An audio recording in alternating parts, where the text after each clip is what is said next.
Hi friends, Shayla here. So I'm here to film a different kind of video for you today. Today's video is going to be an if you like this, try this kind of video. But this is an if you like this manga, try this book video. Obviously these recommendations can go in reverse, but a lot of people live in both spaces for my viewership, so I thought this would be really fun to kind of tie the two together and maybe get people who are looking for book recommendations like manga series that they love an option and vice versa. So let's go ahead and dive right in. So first, if you like Sweat and Soap. Sweat and Soap is a really sweet romance about two people in a workplace that see each other in passing and through circumstances end up engaging in a very healthy adult relationship. And I love this with my whole heart and soul. I fangirl about this all the time on my channel. And if you have not tried this one, I highly recommend checking it out. So if you like Sweat and Soap, I would recommend trying out Can't Help Falling by Cara Bastone. This one, though it's not a workplace romance, this is more for the tone of the relationship. I feel like these people who were friends, they kind of become friends and become lovers just like these guys do. And there is some uniqueness to this novel in the way they get together and things. So this is probably the biggest stretch on this list, but honestly, tone-wise, if you like this, you will like this, and vice versa. I should tell you a little more about this one. So in this one, we're following Seraphine. Seraphine wants nothing more than to be a foster parent because she herself had experience in the foster care system, and her best friend is now happily in a relationship, and his best friend, Tyler, has been sweet on Seraphine for a long time. When he finally asks her out, she says no and gives him the dressing down of his life. But through circumstances, his younger sister ends up coming to live with him, and she feels a kinship towards that, and so they form a friendship, and then from there, it develops into more. So it's just really sweet. I really like this one. The rest of these will be much more direct, and they will make a lot more sense. So I started with the biggest stretch, and then we'll go into the easier ones. So this next one, if you like Dawn of the Arcana, the political marriage, the political intrigue, who can you trust, who can you not, kind of a situation, then you will absolutely adore The Bridge Kingdom by Danielle L. Jensen. So a little more about Dawn of the Arcana. In this one, we're following Nakaba, and she marries Prince Caesar from the neighboring kingdom, but because of her unique hair, they don't think she's worthy of their prince and all these sorts of things. It's very much political marriage for the gain of both kingdoms, for peace, all those kinds of things. And in the Bridge Kingdom, we are dealing with Laura. And Laura has been raised her entire life to assassinate the king of the neighboring kingdom.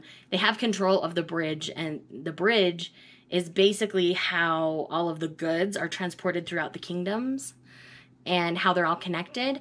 And so her father wants control of the bridge, but she's been raised her entire life in the desert, away from everything, not knowing what's really going on. She's just been raised that this kingdom is bad. I must assassinate their king so my father can come in and take over. As she gets to the kingdom, she learns more about our king, Aaron, and how Aaron runs his kingdom and loves his people, and it's a beautiful journey. Book 2 is out as well, The Traitor Queen. My copy's on its way sometime. And I really love this series a whole lot. The audiobooks are fantastic for this one as well, so if you like audiobooks, this is a great series to listen to. And also, if you don't like to physically read so much, or you have a harder time concentrating, the audiobooks are fantastic for this series. Next, if you like Midnight Secretary, if you like vampires and a smutty good old time, I recommend the Black Dagger Brotherhood series by J.R. Ward. So in Midnight Secretary, we have Kaya, who dresses very severely so that she looks older because she looks really young. She's got baby face. Anyway, she's transferred to be the assistant of this man, Kyohei, and Kyohei is a vampire. And the only way he can feed is during intimate acts, we'll put it that way. So this is smutty from page 1, and I really, really love this. And then the Black Dagger Brotherhood series, you can see me react to everything that I've read so far in this series on this channel. I'll leave The first one linked for you, but this is technically book 3 that I'm holding up. But in this series, we're following a group of men who are the Black Dagger Brotherhood. They are basically the heroes of their people. They protect their people, and their king is within their ranks, and the women that they fall in love with. It's a fantastic series.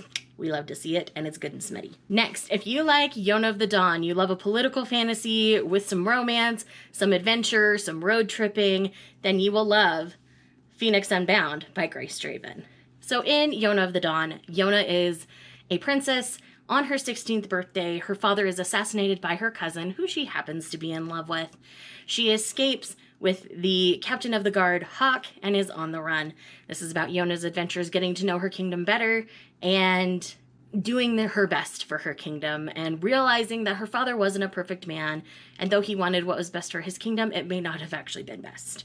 So it's fantastic. One of my favorite manga series of all time. Y'all know this. We love Yona in this house. On that note, Phoenix Unbound by Grace Draven is about Jeline. Jeline is a woman with fantastical powers who is sent to be a sacrifice by her village every year for this almost like a burning sacrifice kind of thing. So basically, young maidens from each village are sacrificed in the main capital every year. And Jeline has the ability to work with fire. And so she's able to keep herself safe and go back and be selected every year. And that's just how things go for her. And Azarian, he, over time, notices Jeline come back multiple times because he's in what they call the pits. And basically he's been fighting for his life, and their one reward is on this ritual day, they get to tup whoever they select. And so this round he chooses her, and he says, I want you to get me out of here. And so they break out and they are on the run to get him back to his part of the kingdom to take his rightful throne, because his cousin had basically sold him into slavery, and that's how he ended up where he was. It's so good. I love this so much. Definitely check this one out if you haven't. And then our last recommendations are, if you like Night of the Ice, or Yuri on Ice for that matter, if you like a good figure skating manga and you love some romance mixed in with it, then you will love From Lukov with Love. So in Night of the Ice, we're following Chitose. Chitose is a woman who is kind of a country bumpkin, not an overly glamorous woman, but her best friend is Kokoro, and Kokoro is a professional figure skater who cannot land his quad jumps without her coming to him and reciting a spell from his favorite magical girl anime. And they are so pure and so cute, and I love them a whole lot. Childhood friends to lovers.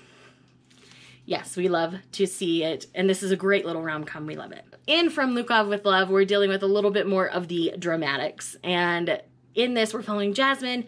Jasmine has been a figure skater since she was 10, and got on the ice, and it felt as natural as anything at all. So she came to the ice skating game late, and from there ends up going pro. She works really hard and ends up going pro. Her pair's partner breaks off and gets a new partner, and so she's without a partner. She's actually considering retiring and just teaching. At that point, Ivan, her best friend's older brother, who is like the pair's king, wants to pair up with her for a year. And she doesn't understand why, but she goes along with it. She decides to pair up with him because at the very least, they offered to place her with a new pair at the end of the year. And so through the course of all of their training and such, Ivan and Jasmine start to grow closer, and it becomes romantic. It's really cute. It is very slow burn. So if you're thinking they're going to get together quick and just be going at it in the book, that's not what you're going to get. Mariana Zapata is notorious for slow burn, and that's why I think this one is a good fit, because it is on the slower burn side, not so fast-paced, a little slower. So anyways, guys, I hope with all my heart that you enjoy these recommendations and that you find either a manga series you want to try or a book you want to try out because you enjoyed one of these manga. So anyways, thank you guys for watching. I will see you guys in the next one. Bye.